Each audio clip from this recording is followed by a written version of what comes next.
class of Indian Contract Act 1872. I hope you all are doing great. Let's start this session with very new topic, that is contracts that are beneficial to the minor. आप सबको पता है कि हम minor से related सारा अपना topic जो भी कॉन्ट्रैक्ट एक्ट में है वो कवर कर रहे हैं. And the next thing that is related to minor कि ऐसे कौन से कॉन्ट्रैक्ट्स होते हैं जो कि माइनर के लिए बेनिफिशियल होते हैं, ये जिसमें माइनर का ही हित है, माइनर का ही बेनिफिट है. So let's start this session. When the minor has furnished the consideration to the other party. देखिए आप सबको पता है कि मैंने बताया भी है आपको कि कॉन्ट्रैक्ट में हम माइनर को पार्टी नहीं बना सकते. Okay, minor can not enter into a contract, और अगर माइनर उसमें एंटर हो जाता है that contract is null and void. But अगर उस कॉन्ट्रैक्ट में कुछ भी ऐसा बेनिफिट है which he is able to receive, अगर कोई भी ऐसा बेनिफिट जो माइनर को रिसीव होना चाहिए या माइनर के हित के लिए है और उसने उस कॉन्ट्रैक्ट में कोई कंसीडरेशन पे करी है, then that contract is fully enforceable. वो कॉन्ट्रैक्ट वो एनफोर्स करवा सकता है, अपने बेनिफिट्स ले सकता है, and that is a valid contract. Now we will see what are those contracts जो कि माइनर के लिए बेनिफिशियल होते हैं. तो सबसे पहले हमारा आता है कॉन्ट्रैक्ट ऑफ सर्विस या अप्रेंटाइसशिप.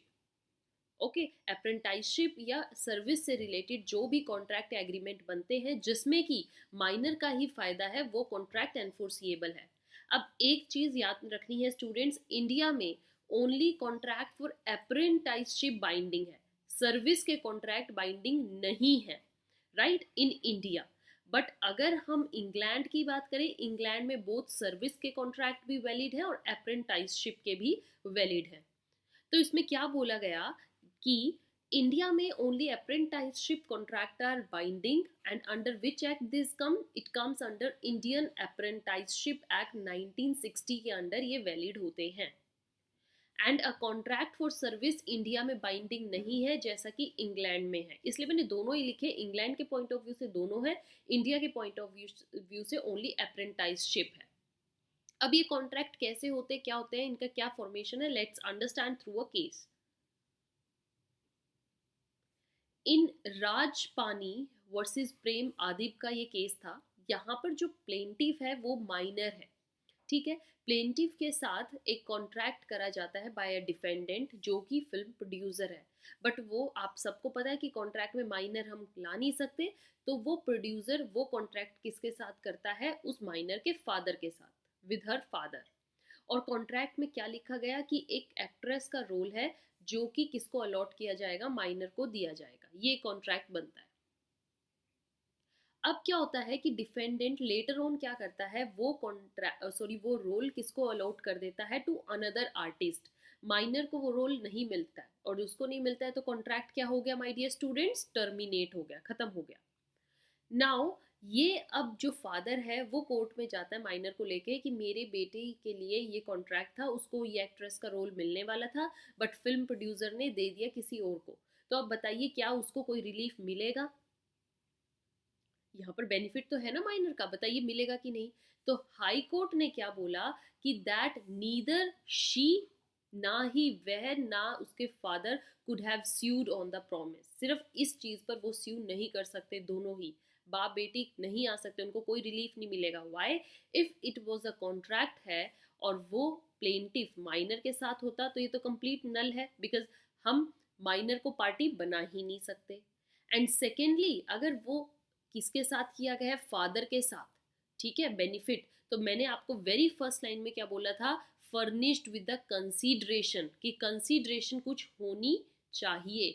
तो अगर कंसीडरेशन ही नहीं थी, सिर्फ one party is giving role to the another and another party is doing nothing in return, तो ये क्या हो गया, it was void for being without consideration. बिना कंसीडरेशन के वजह से ये कॉन्ट्रैक्ट क्या है, कंप्लीटली वॉइड है.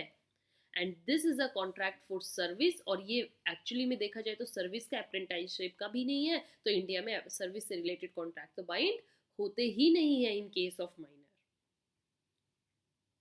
Right my dear students, moving to the next type of contract जिसमें कि माइनर का अगर बेनिफिट है और कंसिडरेशन के साथ दिया गया है तो वह अप्लाई करवा सकता है. What is that type?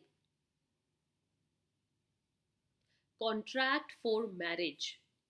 Contract for marriage भी एक तरीके का बेनिफिशियल कॉन्ट्रैक्ट होता है माइनर के लिए. इसमें क्या है कि आप ऐसे कॉन्ट्रैक्ट को एनफोर्स करवा सकते हैं against the other party. Why? At the instance of minor, अगर माइनर उसमें चाहता है तो.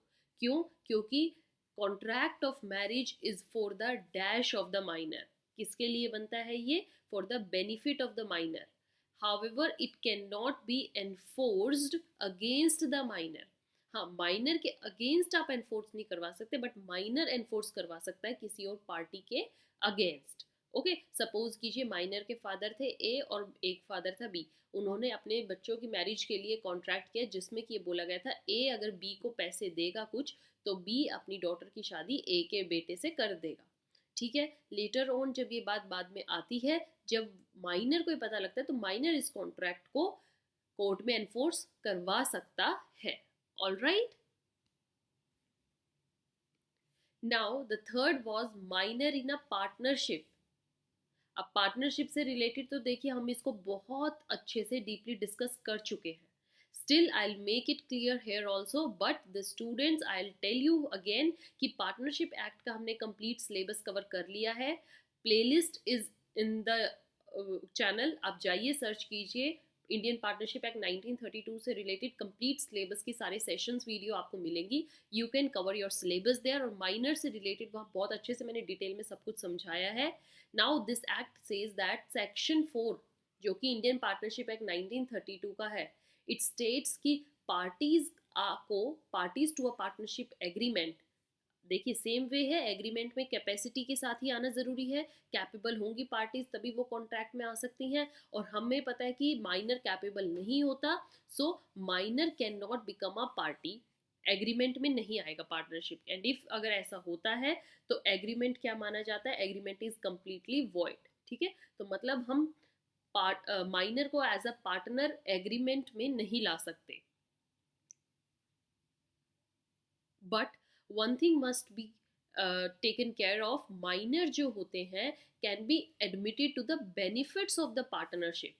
हाँ, माइनर्स को हम पार्टनरशिप से जो भी बेनिफिट्स होते हैं या प्रॉफिट होता है, प्रॉफिट के शेयर में इंक्लूड कर सकते हैं. भाई ये माइनर के लिए निकाल दो, ये 18 साल से कम है, हम इसको ये आधा 20% दे रहे हैं. हाँ, ये अगर ऐसा कुछ बात है तो माइनर उस कॉन्ट्रैक्ट या उस एग्रीमेंट को एनफोर्स करवा सकता है. क्यों? क्योंकि भैया इसमें मेरा बेनिफिट था. सच एग्रीमेंट्स रिसीव्स, बट ऐसा एग्रीमेंट अगर है जिसमें माइनर को बेनिफिट में एडमिट किया जा रहा है, उसमें रेस्ट जितने भी पार्टनर्स हैं उनकी एसेंट होना बहुत ज़रूरी है. ऐसा नहीं है कि एक फर्म है जिसमें 5 पार्टनर हैं और वो एक माइनर को +1 माइनर को लाना चाह रहे हैं बेनिफिट्स में, तो 3 तो इस बात पे एग्री कर रहे हैं, 2 मना कर रहे हैं, तब आप उसको नहीं ला सकते. All the 5 must agree and they must give their assent, तभी माइनर को बेनिफिट्स में इंक्लूड कर सकते हो. It says that a minor admitted to the benefits of the firm, एक माइनर जो कि फर्म की बेनिफिट्स के लिए एडमिट किया गया है कि भाई उसको बेनिफिट्स हम देंगे, तो ये मत समझिए कि अगर फर्म को लॉस हुआ या कोई लाइबिलिटी हुई तो भी माइनर जिम्मेदार होगा. नहीं, minor is just admitted for the benefits only and not liable personally to any party for the act of the firm. उसको लाइबल नहीं किया जाएगा, उससे कुछ लिया नहीं जाएगा, सिर्फ दिया ही जाएगा. Right, then the last thing is, और कौन से कॉन्ट्रैक्ट बेनिफिशियल होते हैं? Minor in negotiable instruments.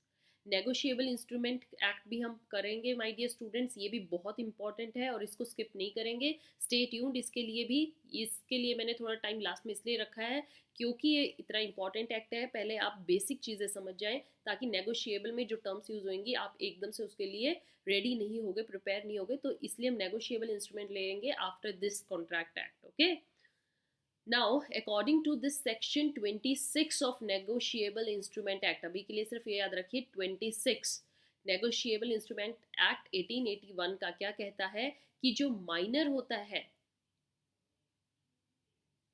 Can't make और एक्सेप्ट, ना बना सकता है ना एक्सेप्ट कर सकता है नेगोशिएबल इंस्ट्रूमेंट्स को. देखो आपने check make or accept karna by a student of a child of 18 years or less cannot do that.